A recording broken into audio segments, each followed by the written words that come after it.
ये 1389 का साल है। कोसोवो का मैदान खून से सुर्ख हो चुका था। उस्मानी सुल्तान मुराद अव्वल मैदान जंग में शहीद हो चुके थे, लेकिन उनकी फौज ने तारीख की एक अजीम फतह हासिल कर ली थी। इसी अफरा तफरी के आलम में उनके बेटे बायजीद को मैदान जंग में ही सल्तनत का नया सुल्तान करार दे दिया गया। सुल्तान बनते ही बायजीद ने वो काम किया जो आने वाली सदियों तक उस्मानी रिवायत बन गया।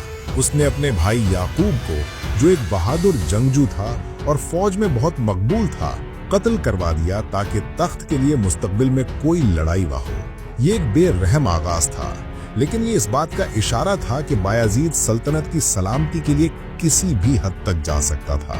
बायजीद ने अपने वालिद की सुस्त और मोहतात पॉलिसियों को छोड़कर एक तूफानी रफ्तार से फतूहात का आगाज किया। वो एक ही वक्त में यूरोप और एशिया दोनों महाजों पर लड़ रहा था। उसकी फौजें इतनी तेजी से एक जगह से दूसरी जगह हरकत करती थीं कि दुश्मन हैरान रह जाते, और इसी वजह से उसे यलदरम का लक़ब मिला।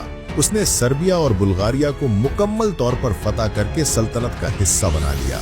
उसकी फौजें हंगरी और यूनान में गहराई तक उतर गईं। बायजीद पहला उस्मानी सुल्तान था जिसने बाज़ंतीनी सल्तनत के दारुल हुकूमत कुस्तुनतुनिया कॉन्स्टेंटिनोपल का बाकायदा मुहासरा किया।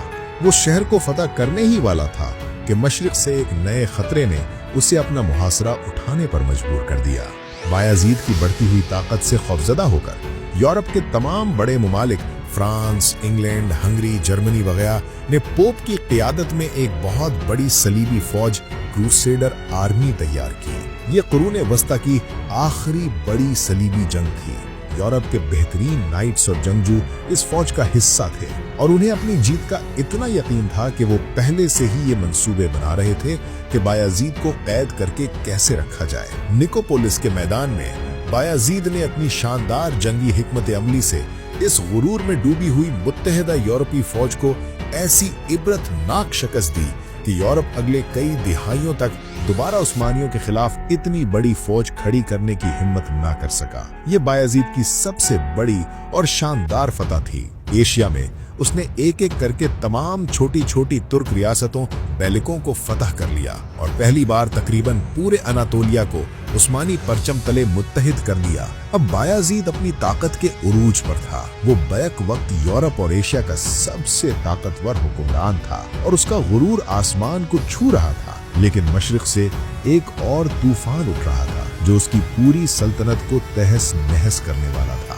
मशरिक में एक और अजीम फातेह अमीर तैमूर टैमरलेन अपनी सल्तनत कायम कर चुका था। तैमूर भी एक बेरहम और नाकाबिले शिकस्त जंगजू था। जल्द ही ये दोनों ताकतवर हुक्मरान एक दूसरे के आमने सामने आ गए। दोनों के दरमियान दुश्मनी की वजह अना और तकब्बुर थी। बायजीद ने उन तुर्क सरदारों को पनाह दी जो तैमूर से भागकर आए थे, और तैमूर ने उन लोगों को पनाह दी जो बायजीद के दुश्मन थे। दोनों एक दूसरे को इंतहाई तौहीन आमेज खतूत लिखते, जिसमें वो एक दूसरे की ताकत और नस्ल का मजाक उड़ाते। आखिरकार तारीख के दो सबसे बड़े फातिहीन की अना की जंग ने उन्हें मैदान जंग में ला खड़ा किया। 1402 में अनकरा के मैदान में वो जंग लड़ी गई जिसने सल्तनत उस्मानिया को तकरीबन तबाह कर दिया। बायजीद ने अपनी सबसे बड़ी गलती ये की कि उसने तकब्बुर में आकर तैमूर की ताकत का गलत अंदाजा लगाया। बायजीद की फौज में शामिल तातार और अनातोलिया की रियासतों के सिपाही, जिन्हें उसने जबरदस्ती अपनी फौज में शामिल किया था,